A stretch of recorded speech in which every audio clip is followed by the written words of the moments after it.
Hello friends, Anoop studio में आप लोग का स्वागत है। आज की वीडियो में हम लोग दिसंबर माह का सेकेंड वीक का करंट अफेयर्स देखेंगे और इसके पहले का फर्स्ट वीक का वीडियो अगर आप लोगों ने नहीं देखा है तो इसका लिंक डिस्क्रिप्शन बॉक्स में दे दिया गया है, आप उस वीडियो को भी देख सकते हो।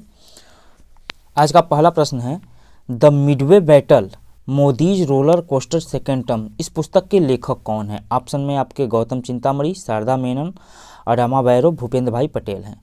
इसका सही उत्तर होगा ऑप्शन ए। अभी हाल ही में वेंकैया नायडू जो कि हमारे उपराष्ट्रपति हैं, उनके द्वारा इस पुस्तक का विमोचन किया गया है और इस पुस्तक के लेखक है गौतम चिंतामणि। इसमें जो है मोदी जी के जो है सेकेंड जब वो बार प्रधानमंत्री बने हैं उसके बारे में दिखाया गया है। इसमें जो है कश्मीर पुनर्गठन अधिनियम, ट्रिपल तलाक, नागरिकता संशोधन अधिनियम, इस सब जो है कानून बने हैं उन पर प्रकाश डाला गया है। बात करें इसमें शारदा मेनन की, तो शारदा मेनन की अभी हाल ही में जो है मृत्यु हो गई है और ये जो थी भारत की पहली महिला मनोचिकित्सक थी। अडामा बैरो अभी दूसरी बार प्रधानमंत्री बने हैं, राष्ट्रपति बने हैं गाम्बिया के ये राष्ट्रपति बने हैं। और भूपेंद्र भाई पटेल की बात करें तो ये गुजरात के जो है मुख्यमंत्री बने हैं। नेक्स्ट प्रश्न है, सऊदी अरब के ग्रांड प्री के उद्घाटन संस्करण का खिताब किसने जीता है? तो इसका सही उत्तर हो जाएगा option B, Lewis Hamilton. Next है, एक्वेरिन 2021 सैन्य अभ्यास भारत और किस देश के बीच किया गया? तो यह जो अभ्यास होता है भारत और मालदीव के बीच किया जाता है। इसका सही उत्तर हो जाएगा ऑप्शन बी, या मालदीव के कदधू द्वीप, यहाँ पर जो है इसका आयोजन किया गया है। एक्वेरिन जो है धिवेही भाषा है, इस भाषा का शब्द है और इसका अर्थ होता है मित्र यानी फ्रेंड्स। नेक्स्ट प्रश्न है, 5वें हिंद महासागर सम्मेलन का आयोजन कहाँ पर किया गया? ऑप्शन में आपका है भारत, मालदीव, संयुक्त अरब अमीरात, श्रीलंका। तो इसका सही उत्तर होगा ऑप्शन सी, अबू धाबी, संयुक्त अरब अमीरात। यहाँ पर जो है 5वें हिंद महासागर सम्मेलन का आयोजन किया गया है और इसकी जो अध्यक्षता की गई थी वह श्रीलंका के राष्ट्रपति गोतबाया राजपक्षे के द्वारा किया गया था। तो अगर आपसे पूछ ले कि 5वें हिंद महासागर सम्मेलन की अध्यक्षता किसके द्वारा किया गया था, तो देखो हुआ तो संयुक्त अरब अमीरात में है लेकिन अध्यक्षता श्रीलंका के द्वारा किया गया था। और इस सम्मेलन का विषय था हिंद महासागर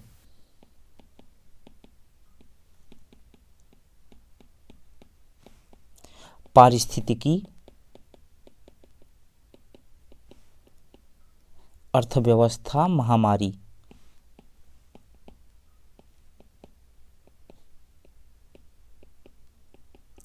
यानी हिंद महासागर, पारिस्थितिकी, अर्थव्यवस्था, महामारी इस सम्मेलन का विषय था। नेक्स्ट प्रश्न है, हाल ही में किस बैंक ने विकलांग कर्मचारियों की क्षमताओं और उनके कौशल के उपयोग पर जोर देने के लिए एक ऐप को लॉन्च किया है? तो इसे लॉन्च किया गया है पंजाब नेशनल बैंक द्वारा। इसका सही उत्तर होगा option A, Punjab national bank ने पीएनबी प्राइड CRMD मॉड्यूल नाम से एक ऐप लॉन्च किया है जिसमें वह विकलांग कर्मचारियों उसी बैंक के उनकी क्षमताओं और उनके कौशल के उपयोग पर जो है जोर देने की बात कही गई है इसके द्वारा। नेक्स्ट प्रश्न है, फिक्की ने अपने नए अध्यक्ष के रूप में किसको नियुक्त किया है? ऑप्शन में है संजीव मेहता, उदय शंकर, हर्षवर्धन नियोतिया या इंदिरा डेविस। तो इसका सही उत्तर हो जाएगा option A, Sanjeev Mehta. FICCI के जो नए अध्यक्ष बने हैं यानी federation of Indian chambers of commerce and industry, वो बने हैं संजीव मेहता। इसमें एक ऑप्शन है इंदिरा डेविस की बात करें तो उज्जीवन स्मॉल फाइनेंस बैंक है, उसके नए जो है MD CEO इनको इंदिरा डेविस को नामित किया गया है। नेक्स्ट प्रश्न है, डेविस कप 2021 का खिताब किसने जीता?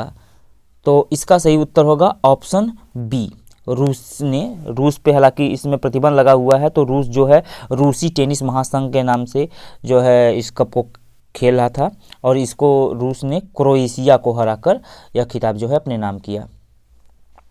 नेक्स्ट प्रश्न है, हाल ही में रूसी राष्ट्रपति व्लादिमीर पुतिन ने भारत का दौरा किया। इस यात्रा के दौरान भारत और रूस ने कितने समझौतों पर हस्ताक्षर किए? तो जो भारत रूस शिखर सम्मेलन अभी हुआ है, अभी रूस के राष्ट्रपति व्लादिमीर पुतिन भारत में आए हैं, इस दौरान कुल 28 समझौतों पर जो है हस्ताक्षर किए गए। तो इसका सही उत्तर हो जाएगा ऑप्शन सी। इन समझौतों में T-90 टैंक, MiG-29 विमान, इस सब के अलावा जो है भारतीय रिजर्व बैंक और बैंक ऑफ रूस ने साइबर हमलों का जवाब देने के लिए भी एक समझौते पर हस्ताक्षर किया है। इस बात को भी याद रख सकते हैं आप कि हाल ही में किस देश के साथ या किस देश की बैंक के साथ RBI ने साइबर हमलों का जवाब देने के लिए समझौते पर हस्ताक्षर किया है। तो आपको याद रखना है बैंक ऑफ रूस। नेक्स्ट प्रश्न है, 57वें ज्ञानपीठ पुरस्कार के विजेता निम्नलिखित में से कौन है? ऑप्शन है दामोदर मावजो, नीलमणि फुकन जूनियर, रविंद्र केलेकर, जी शंकर कुरूप। तो इसका सही उत्तर हो जाएगा ऑप्शन ए, दामोदर मावजो। इनको अभी 57वां मिला है और नीलमणि फुकन जूनियर को जो है 56वां। दोनों को अभी साथ ही में 56वां और 57वां दोनों दिया गया है। तो आपसे कोई भी प्रश्न पूछ सकता है, तो दोनों नाम आपको याद रखना है।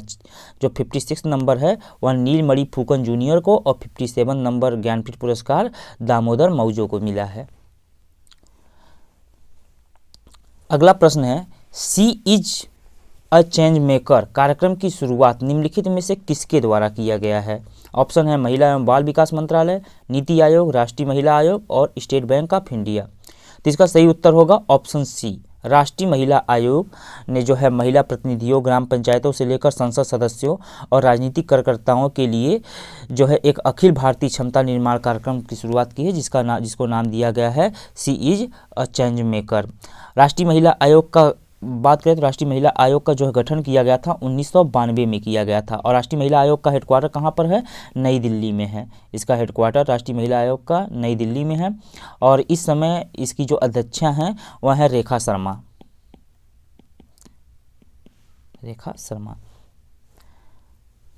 अगला प्रश्न है, international institute of democracy and electoral assistance ने हाल ही में किस भारतीय को अपने सलाहकार बोर्ड में शामिल होने के लिए आमंत्रित किया है? तो इसका सही उत्तर हो जाएगा ऑप्शन ए, सुनील अरोड़ा। अगला प्रश्न है, बिमस्टेक देशों के साथ संयुक्त सैन्य अभ्यास पैनेक्स 21। पहले तो नाम याद रखना है कि अगर आपसे पूछ लेगा कि बिमस्टेक देशों के साथ संयुक्त सैन्य अभ्यास कौन सा किया जाता है, तो पैनेक्स। और 21 का मतलब 2021 ये दर्शाता है। तो इसकी मेजबानी भारत में कौन सा शहर करेगा? तो ऑप्शन में आपका है जयपुर, विशाखापत्तनम, पुणे, कोच्चि। तो इसका सही उत्तर हो जाएगा ऑप्शन सी, यानी बिमस्टेक देशों का जो संयुक्त सैन्य अभ्यास होता है पैनेक्स 21, यह पुणे में आयोजित किया जाएगा। अगला प्रश्न है, national payment corporation of India के साथ यानी NPCI के साथ मिलकर निम्नलिखित में से किसने अपने डेबिट कार्ड ग्राहकों के लिए RuPay on the go contactless wearable kitchen launch करने की घोषणा की है? तो इसका सही उत्तर हो जाएगा option D, city union bank. अगला प्रश्न है, अंतर्राष्ट्रीय भ्रष्टाचार विरोधी दिवस कब मनाया जाता है? अंतर्राष्ट्रीय भ्रष्टाचार विरोधी दिवस मनाया जाता है 9 दिसंबर को। अब की बार जो है 2021 का अगर आपसे विषय पूछ ले 2021 का विषय, तो विषय है आपका अधिकार, आपकी भूमिका,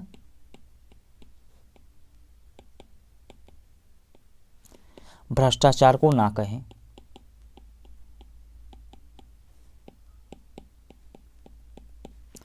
अर्थात योर राइट, योर रोल, से नो टू करप्शन। अगला प्रश्न है, काजू वैली वेटलैंड को हाल ही में किस राज्य का 16वां पक्षी अभ्यारण्य घोषित किया गया है? तो काजू वैली वेटलैंड जो है वह है तमिलनाडु में और यह तमिलनाडु का 16वां पक्षी अभ्यारण्य बना है। तो इसका सही उत्तर हो जाएगा ऑप्शन सी।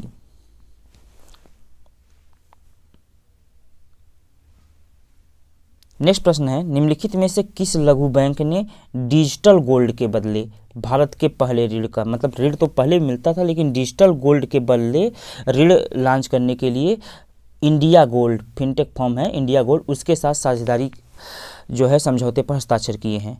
तो ऑप्शन में आपका उत्कर्ष शिवालिक, जनलक्ष्मी और सूर्योदय है। इसका सही उत्तर हो जाएगा option B, Shivalik small finance bank.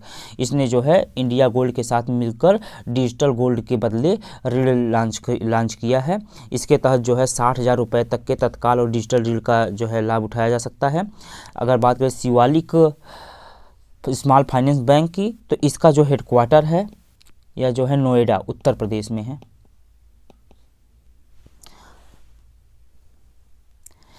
Badminton world federation world tour final की महिला विजेता निम्नलिखित में से कौन से हैं? तो आपका ऑप्शन है आन से योंग, पीवी सिंधु, किम से एयोंग, कांग ही योंग। तो इसका सही उत्तर हो जाएगा ऑप्शन ए, आन से योंग। ये दक्षिण कोरिया की खिलाड़ी हैं, ये भी आप याद रख सकते हो। फाइनल में इन्होंने पीवी सिंधु को हराकर वर्ल्ड टूर फाइनल का खिताब जो है अपने नाम किया। तो इसका सही उत्तर हो जाएगा ऑप्शन ए।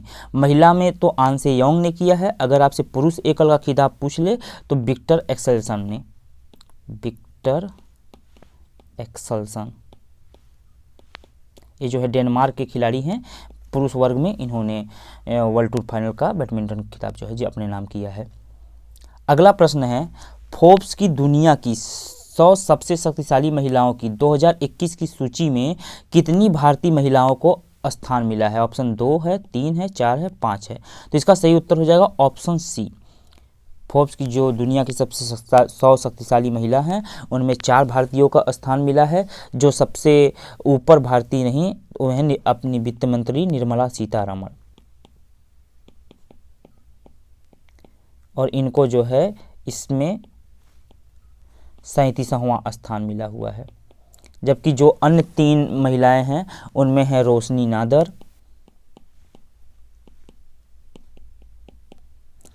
तीसरी है किरण मजूमदार शाह,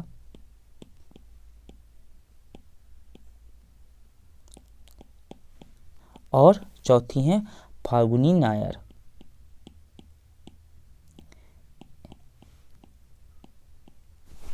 इनको क्रमशः जो है रोशनी नादर ये हैं SCL टेक्नोलॉजी की चेयरपर्सन हैं, इनको 52वां रैंक मिला है। किरण मजूमदार शाह जो हैं बायोकान की अध्यक्ष और संस्थापक हैं, इनको जो है 72वां स्थान मिला है। जबकि फाल्गुनी नायर जो हैं इनको 88वां रैंक मिला है। और बात करें अगर वर्ल्ड में पहला रैंक किसको मिला है, तो पहला रैंक जो है पूरे इस लिस्ट में पहला रैंक मिला है मैकेंजी स्कॉट को। मैकेंजी स्कॉट जो जेफ बेजोस अमेजन के संस्थापक हैं, उनकी ये बीवी थी, हालांकि उनका अब तलाक हो चुका है। पहला रैंक इनको मिला है और दूसरा मिला है कमला हैरिस जो कि अमेरिका की संयुक्त राज्य अमेरिका की उपराष्ट्रपति हैं।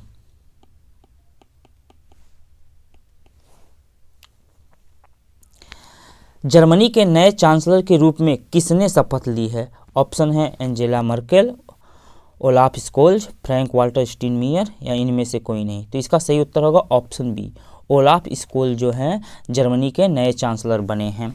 इन्होंने एंजेला मर्केल का स्थान लिया है। और फ्रैंक वाल्टर स्टीनमियर की बात करें तो ये जो है जर्मनी के राष्ट्रपति हैं। जर्मनी की बात करें, जर्मनी की राजधानी क्या है? जर्मनी की राजधानी है बर्लिन, और जर्मनी की मुद्रा यूरो है। Question, lobby institute Asia power index 2021 के अनुसार भारत को एशिया प्रशांत क्षेत्र में व्यापक शक्ति के मामले में कौन सी रैंक प्रदान की गई है?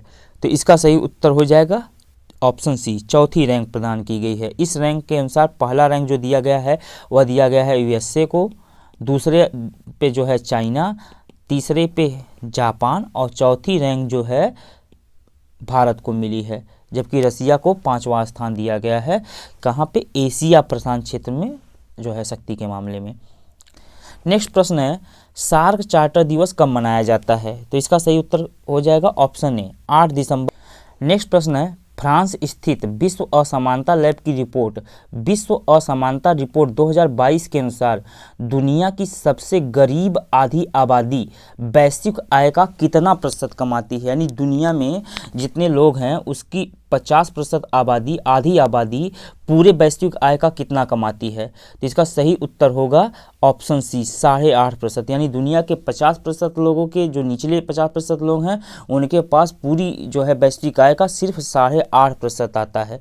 जबकि अगर अमीर बात करें तो अमीर 10, जो दुनिया के सबसे अमीर 10 लोग हैं, उन्हीं के पास कुल वैश्विक आय का 52% हिस्सा तो उन्हीं के पास अकेले आता है। यही अगर हम भारत के संदर्भ में बात करें तो भारत की जो निचली सबसे गरीब आधी आबादी है, उनके पास सिर्फ 13.1% कमाई आती है। 50% लोगों के पास सिर्फ 13.1% की कमाई, जबकि भारत के 1% जो सबसे अमीर हैं, उनके पास 1% लोगों के पास, जो सबसे अमीर है 1% लोगों के पास पूरा 22% कमाई सिर्फ इनका है। और 10% अगर लोग ले ले ऊपर से उच्च कमाई वाले, तो भारत में 57% जो हिस्सा है वो सबसे अमीर जो 10% लोग हैं उन्हीं के पास है। अगला प्रश्न है, यंग जियो स्पेशियल साइंटिस्ट पुरस्कार निम्नलिखित में से किसे दिया गया है? ऑप्शन में आपके रुपेश गोयल, ओपी अग्रवाल, दिनेश कुमार खरा, बालकृष्ण माथुर। तो इसका सही उत्तर हो जाएगा ऑप्शन ए। रुपेश गोयल को जो है इंडियन जियोइड मॉडल और कंप्यूटेशन सॉफ्टवेयर के विकास के लिए उनको यंग जियो स्पेशियल साइंटिस्ट पुरस्कार का जो है अब की बार अवार्ड दिया गया है। बात करें दिनेश कुमार खरा की, तो आप लोग को पता होगा कि ये जो है एसबीआई के नए जो आपके चेयरमैन हैं, नए अध्यक्ष हैं, वो दिनेश कुमार खरा हैं। और अभी भारतीय स्टेट बैंक के बारे में एक चीज़ आप याद रखेंगे, भारतीय स्टेट बैंक ने युद्ध के दिग्गजों, पूर्व सैनिकों और युद्ध विधवाओं के बच्चों को समर्थन और शिक्षित करने के लिए केंद्रीय सैनिक बोर्ड के साथ एक समझौता जो है किया है। तो आपसे अगर पूछ ले किस बैंक ने समझौता किया है केंद्रीय सैनिक बोर्ड के साथ, तो भारतीय स्टेट बैंक ने। बालकृष्ण मधुर की बात करें तो अभी इनकी एक पुस्तक आई है, at home in the universe. तो अगर आपसे पूछ ले at home in the universe पुस्तक के लेखक कौन हैं, तो बालकृष्ण मधुर। लेकिन इस प्रश्न का जवाब क्या होगा? यंग जियो स्पेशियल साइंटिस्ट पुरस्कार किसे मिला है? रुपेश गोयल को। अगला प्रश्न है, BrahMos supersonic cruise missile Bharat और निम्नलिखित में से किस देश के बीच एक संयुक्त उद्यम है? तभी डीआरडीओ ने ब्रह्मोस सुपरसोनिक क्रूज मिसाइल के जो है हवाई संस्करण का एक परीक्षण किया हुआ है। तो ये आपका प्रश्न बन सकता है। ब्रह्मोस जो है सुपरसोनिक मिसाइल भारत और रूस का जो है संयुक्त उद्यम है। तो इसका सही उत्तर हो जाएगा ऑप्शन सी। नेक्स्ट प्रश्न है, मानवाधिकार दिवस कब मनाया जाता है? तो प्रत्येक वर्ष 10 दिसंबर को मानवाधिकार दिवस मनाया जाता है। इसका सही उत्तर हो जाएगा ऑप्शन सी। और अब की बार मानवाधिकार दिवस का जो थीम है, यानी 2021 का विषय है, वह है समानता, असमानताओं को कम करना, मानव अधिकारों को आगे बढ़ाना। समानता, असमानताओं को कम करना,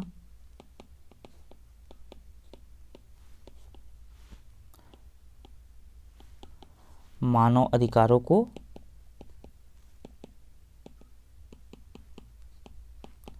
आगे बढ़ाना।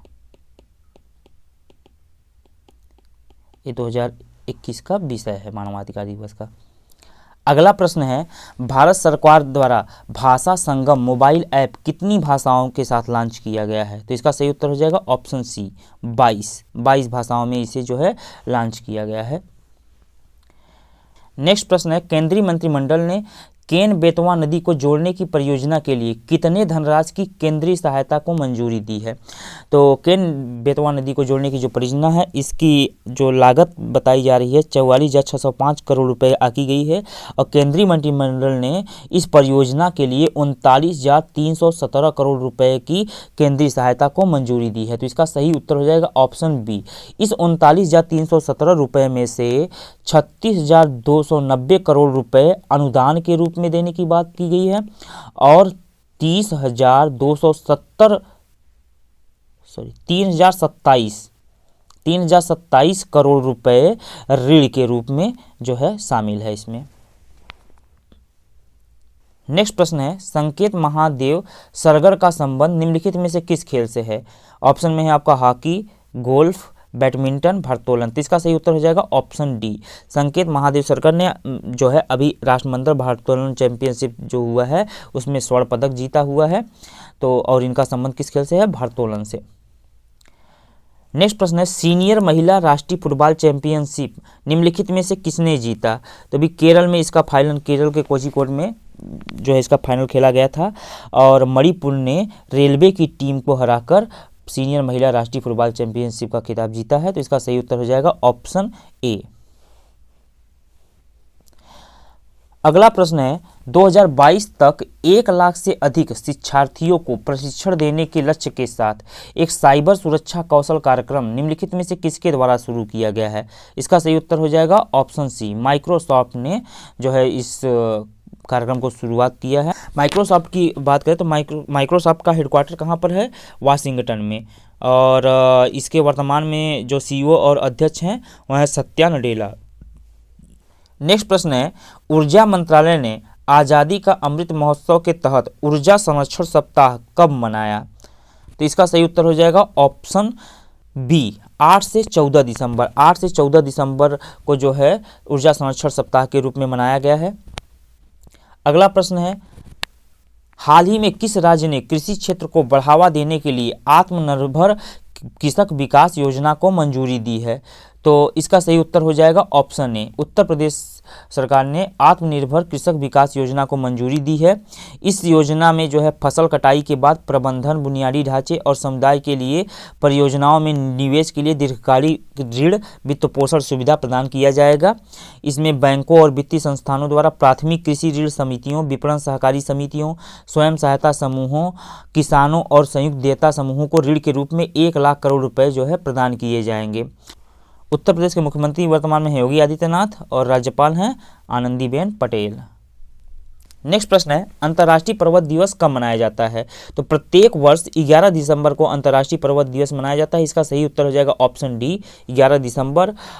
और अंतर्राष्ट्रीय पर्वत दिवस जो 2021 का अब की बार विषय है वह है स्थायी पर्वतीय पर्यटन। पर्वतीय पर्यटन यानी सस्टेनेबल माउंटेन टूरिज्म।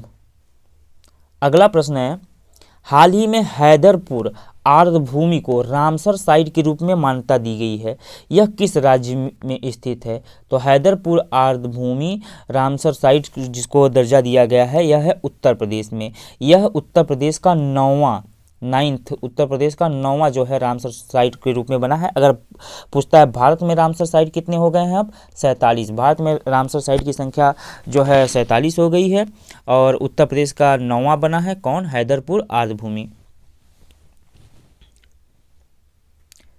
नेक्स्ट प्रश्न है, हाल ही में किस राज्य ने दूध मूल्य प्रोत्साहन योजना की शुरुआत की है? तो इसका सही उत्तर हो जाएगा ऑप्शन ए, उत्तराखंड। उत्तराखंड राज्य ने दूध मूल्य प्रोत्साहन योजना की शुरुआत की है। अगला प्रश्न है, एशियन यूथ पैरा गेम्स 2021 में भारत ने कुल कितने स्वर्ण मेडल जीते हैं? तो एशियन यूथ पैरा गेम्स इसका आयोजन रीफा शहर में किया गया है। पहले तो ये याद रखना है कहाँ पर है? बहरीन में। और इस गेम्स में भारत ने कुल 12 स्वर्ण जीते हैं। 12 स्वर्ण, 15 रजत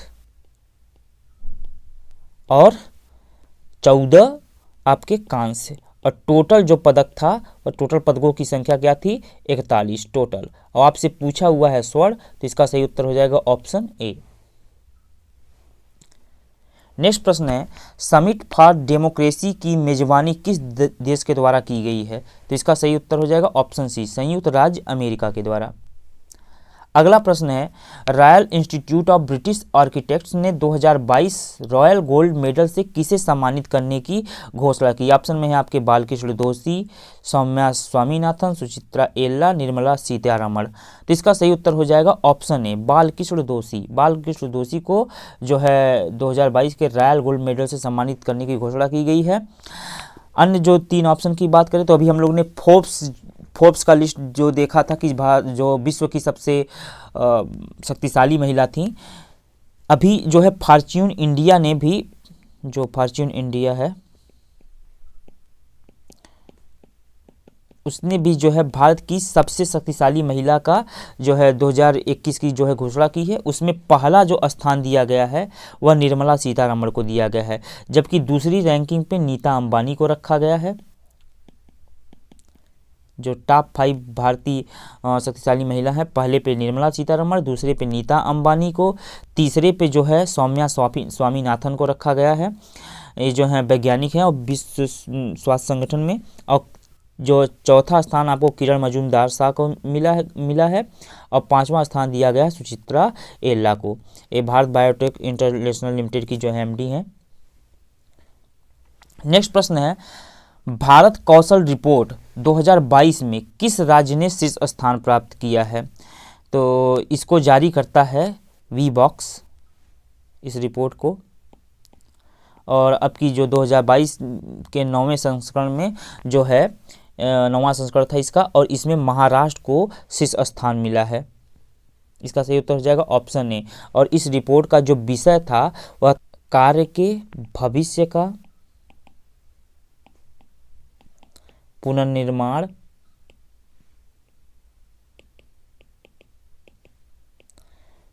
और पुनर्रचना।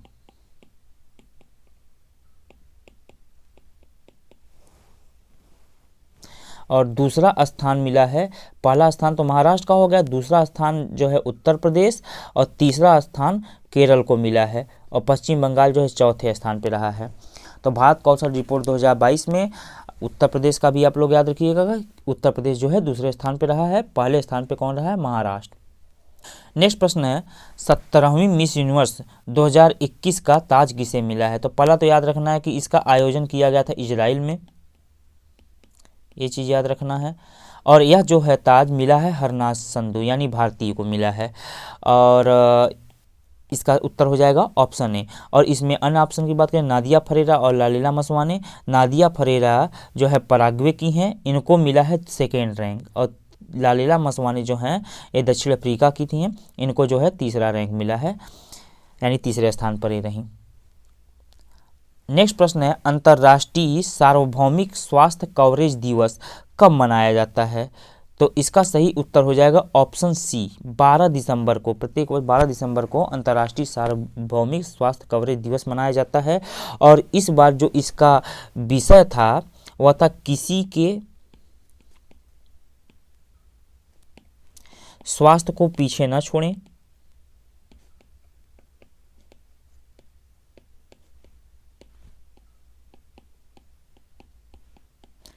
सभी के लिए स्वास्थ्य प्रणालियों में निवेश करें।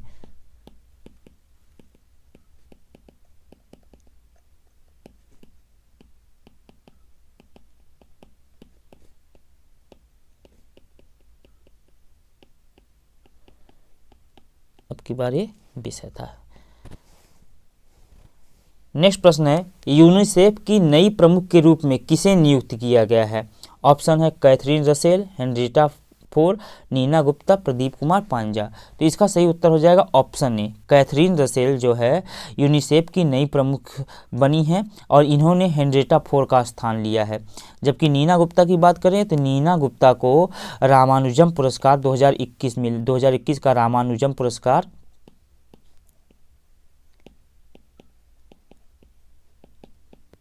नीना गुप्ता को मिला है। और रामानुजम पुरस्कार जो है किस क्षेत्र में दिया जाता है? गणित के क्षेत्र में दिया जाता है।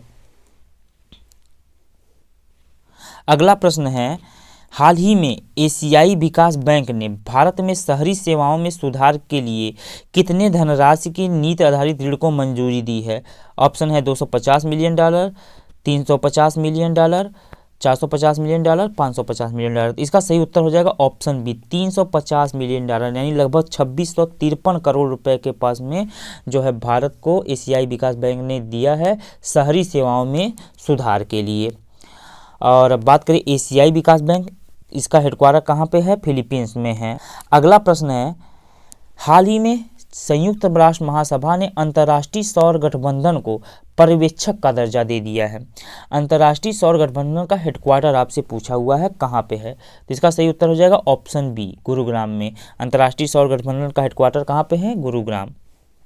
नेक्स्ट प्रश्न है वर्ल्ड टैलेंट रैंकिंग रिपोर्ट 2021 में भारत की रैंक क्या है। ऑप्शन आपके 65वीं, 56वीं, 45वीं या 54वीं। इसका सही उत्तर हो जाएगा ऑप्शन बी, भारत की रैंक है 56। और अगर बात करें पहला रैंक किसको मिला है, तो पहला रैंक मिला है स्विट्जरलैंड को। पहले पर है स्विट्जरलैंड, जबकि दूसरे पे है स्वीडन और तीसरे पर है लग्जमबर्ग। और भारत की रैंक कितनी है, 56। नेक्स्ट प्रश्न है हाल ही में नीति आयोग ने किस केंद्र शासित प्रदेश में 1000 अटल टिंकरिंग प्रयोगशालाएं स्थापित करने की घोषणा की है। तो इसका सही उत्तर हो जाएगा option D, Jammu and Kashmir में। अटल टिंकरिंग लैब्स की बात करें तो यह भारत में केंद्र सरकार के जो है अटल इनोवेशन मिशन जो चलाया जा रहा है उसी के तहत एक मिशन है। यह जो है पूरे भारत में हाई स्कूल के छात्रों के बीच एक अभिनव मानसिकता का जो है पोषण करना चाहता है। और 1000 अटल टिंकरिंग प्रयोगशालाएं कहाँ पे अभी खोलने का जो है घोषणा किया गया है, जम्मू एंड कश्मीर में। और नीति आयोग की बात करें तो नीति आयोग का गठन 1 जनवरी 2015 को किया गया था और नीति आयोग का हेडक्वार्टर नई दिल्ली में है। जो इसके अध्यक्ष प्रधानमंत्री होते हैं वहीं इसके अध्यक्ष होते हैं। और नीति आयोग के वर्तमान में उपाध्यक्ष कौन है, उपाध्यक्ष हैं राजीव कुमार। और नीति आयोग के CEO जो हैं अमिताभ कांत हैं। अगला प्रश्न है भारतीय अंतरिक्ष अनुसंधान संगठन ने नाविक मैसेजिंग सेवा यानी जो है नाविक मैसेंजर जो है उसके अनुसंधान और विकास को मजबूत करने के लिए किस स्मार्ट डिवाइस निर्माता कंपनी के साथ एक समझौते पर हस्ताक्षर किया है। तो इसका सही उत्तर हो जाएगा ऑप्शन सी, ओप्पो। नेक्स्ट प्रश्न है भारतीय रिजर्व बैंक ने अगले वर्ष 1 अक्टूबर से कितने रुपए या उससे अधिक की पूंजी की लेन देन के लिए सीमा पार लेन देन के लिए कानूनी इकाई पहचानकर्ता यानी LEI लीगल एंटिटी आइडेंटिफायर जो है अनिवार्य कर दिया है। तो इसका सही उत्तर हो जाएगा ऑप्शन ए, 50 करोड़ रुपए।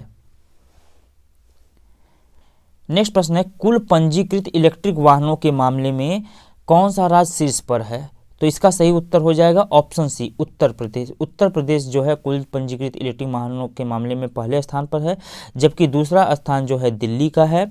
इसके बाद नंबर आता है कर्नाटक का, तीसरे नंबर पे है। फिर चौथे नंबर पे है बिहार और 5वें नंबर पर है महाराष्ट्र।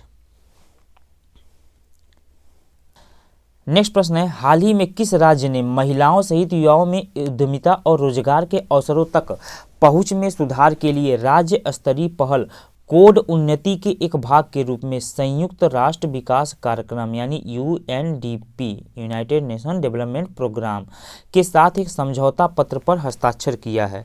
तो इसका सही उत्तर हो जाएगा ऑप्शन डी, कर्नाटक। UNDP का हेडक्वार्टर कहाँ पर है, न्यूयॉर्क में।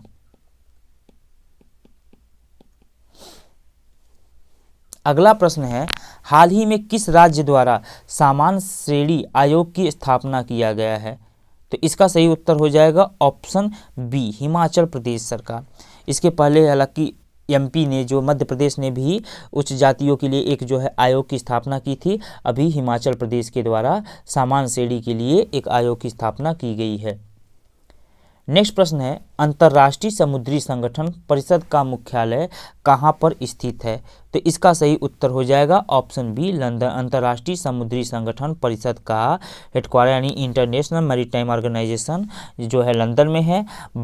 भारत जो है अंतर्राष्ट्रीय समुद्री संगठन जो है परिषद के लिए फिर से चुना गया है 2022-2023 2 वर्षों के लिए, इसलिए आपको इसका हेडक्वार्टर एकदम जरूर याद रखना है। इसका हेडक्वार्टर कहाँ पे है, लंदन में। नेक्स्ट प्रश्न है वैश्विक स्वास्थ्य सुरक्षा सूचकांक 2021 में पहले स्थान पर कौन है। ऑप्शन है USA, ऑस्ट्रेलिया, फिनलैंड या भारत। इसका सही उत्तर हो जाएगा ऑप्शन ए, वैश्विक स्वास्थ्य सुरक्षा सूचकांक 2021 में पहला रैंक जो मिला है वह USA को मिला है, जबकि ऑस्ट्रेलिया दूसरे रैंक पर है, फिनलैंड तीसरे रैंक पे है। और भारत की रैंकिंग की बात करें तो भारत की रैंकिंग है 66वीं। नेक्स्ट प्रश्न है हाल ही में कौन सा देश 4.5 दिन का कार्य सप्ताह करने वाला पहला देश बना है। ऑप्शन है संयुक्त अरब अमीरात, ऑस्ट्रेलिया, सऊदी अरब, यूक्रेन। तो इसका सही उत्तर हो जाएगा ऑप्शन ए, संयुक्त अरब अमीरात जो है 4.5 दिन का कार्य सप्ताह करने वाला पहला देश बना है। अब यहाँ पे जो होगा, शुक्रवार को आधा दिन केवल काम चलेगा, बाकी सैटरडे संडे 2 दिन पूरी छुट्टी। तो ऐसा करने वाला पहला देश कौन सा बना है? संयुक्त अरब अमीरात। संयुक्त अरब अमीरात की बात करें तो इसकी जो है राजधानी कहाँ पे है? राजधानी है अबू धाबी, और मुद्रा है दिरहम।